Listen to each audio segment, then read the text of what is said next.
ওয়াবিকুল্লি খুতওয়াতিন তামশিহা ইলাস সালাতে সাদাকা, আর প্রত্যেকটি ধাপে ধাপে, পায়ের ধাপ, এই যে ধাপ পড়ে হাঁটেন তখন, প্রত্যেকটি ধাপে তামশিহা ইলাস সালাতে, যেই পায়ের ধাপ দিয়ে হেঁটে তুমি কোন দিকে যাও, সালাতের দিকে, মসজিদে যাও, তাহলে বোঝা যাচ্ছে যে মসজিদে হেঁটে যেতে হবে, বাড়িতে নামাজ পড়লে হবে না, জি হেঁটে যেতে হবে পুরুষদেরকে।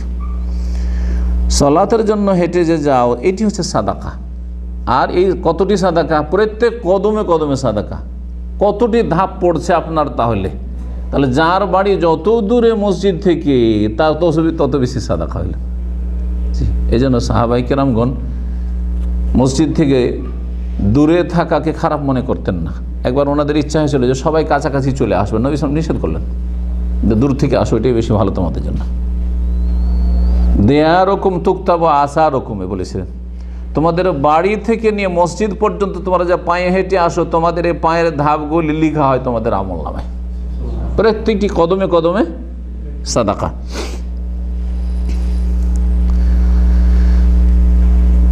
এই প্রত্যেকটি কদমে কদমে সাদাকা, এই বিষয় থেকে কিছু লোকেরা আরেকটা বিদআত চালু করেছে, বিদআতি ফতোয়া চালু করেছে, হয়তো কোনদিন শুনেছেন। আরব দেশগুলি তো আছে এরকম বিদআতি কথাবার্তা, কি যে মসজিদে হাঁটতে ওঠো লম্বা পা করে হাঁটবে না, একটু ছোট ছোট ধাপ করে হাঁটো, যাতে বেশি ধাপ পড়ে আর বেশি বেশি সাদাকা হয়। এটা কি নবী সাল্লাল্লাহু আলাইহি ওয়াসাল্লাম শিখিয়েছেন?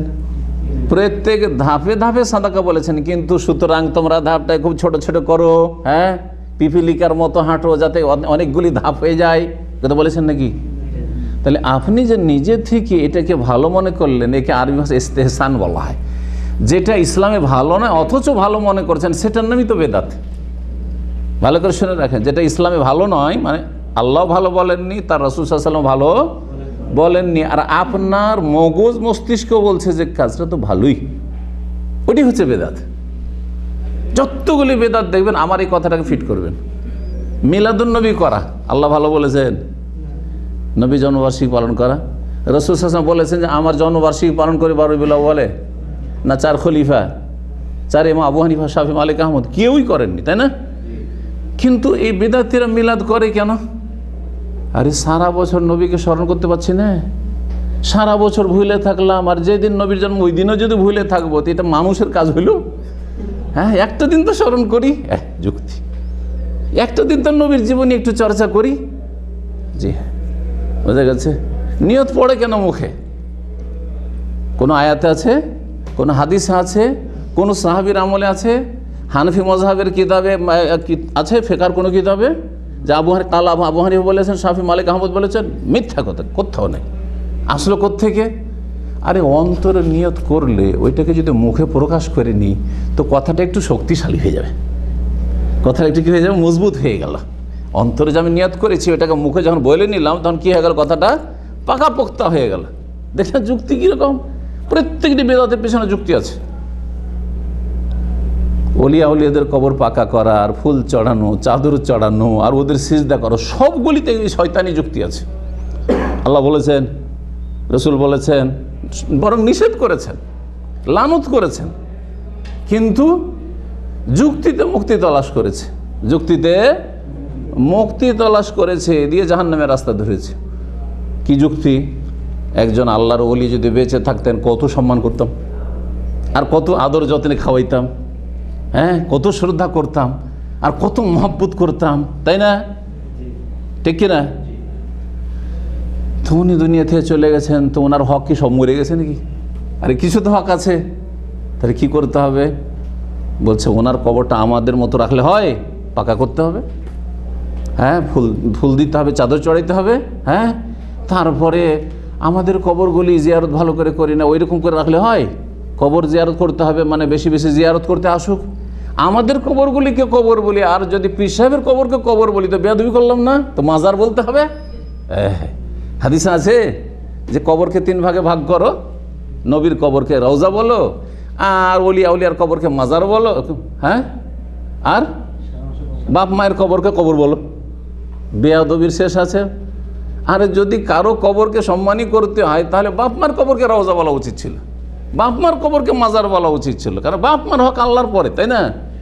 তো বাপ মায়ের কবরকে তো আমার বাপের কবর কাছে গেছিলাম, মায়ের কবর এর কাছে গেছিলাম, কিন্তু পীর সাহেবের কবর বলবে না। এইভাবে বেদাতগুলো ঢুকেছে। বেদাত মানে হচ্ছে ইস্তেহসান, ভালো কোশ্চেন। বেদাত মানে হচ্ছে ভালো মনে করা, বেদাত মানে হচ্ছে ভালো মনে করা। শেখ হোসেন রহমতুল্লাহ এই জন্য রদ করেছেন যে তোমরা এটা পেলে কোত্থেকে, যে প্রত্যেক কদমে কদমে যেহেতু সাদকা হয় মসজিদে যাওয়ার পথে, সেজন্য কদমকে ছোট ছোট করব, ধাপ ছোট ছোট করে ফেলবো, এটা পেলে কোত্থেকে? হ্যাঁ, না, কোনো অস্তিত্ব নেই এর। এইটা এইরকমই আর একটি মশলা উল্লেখ করেছেন শেখ হোসেন রহমতুল্লাহ আলী, মজার মশলা। বলছেন যে কিছু লোকের আজকাল এগুলো যেগুলো ওই ফুটপাতিয়া মুফতি আছে, সব দেশে কিন্তু ফুটপাতিয়া মুফতি আছে, বাংলাদেশে যেমন আছে আরব দেশেও ফুটপাতিয়া মুফতি আছে, মানে ভালো আলেম নয় কিন্তু ফতোয়া দেয়। ওরা বলে যে যখন মসজিদে হারামে মক্কায় থাকছো, মদিনায় থাকছো, যখনই মসজিদে ঢুকবে ইতিকাফের নিয়ত করে নেবে। শুনেছেন এই ফতোয়া কোনোদিন? হ্যাঁ, এইটা আর এক বেদাত। এটা ওই রকমই, ওইটাকেও ভালো মনে করে শুরু করা হয়েছে। নবী সাল্লাল্লাহু আলাইহি সাল্লাম বলেছেন নাকি সাহাবীরা কোনো দিন একদিন বলেছেন, দেখো তোমরা যখন মসজিদে নববীতে ঢুকবে অথবা মক্কার হারামে ঢুকবে তখনই ইতিকাফের নিয়ত করে নিও, বলেছেন নাকি? জীবনেও বলেননি। তো যদি কাজটা ভালো হইতো নবী সাল্লাল্লাহু বলে যেতেন না? সমস্ত ভালো কথা, ভালো রাস্তা বলে গেছেন। যেটা আল্লাহর কাছে ভালো সেটা অবশ্যই বলে গেছেন, যেটা খারাপ সেটা থেকে সতর্ক সাবধান করে গেছেন। এটা হচ্ছে আমাদের ইয়াকিন। কারণ আল্লাহ নবীকে দিয়ে দিনকে কি করেছেন?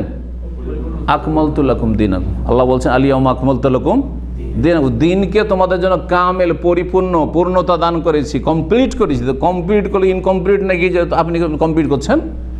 যে নবী সাল্লাল্লাহু আলাইহি ওয়াসাল্লাম ইতিকাফ করেছেন রমজান মাসে শেষ 10 দিনে, আর এর উপরই তিনি ইন্তেকাল করেছেন।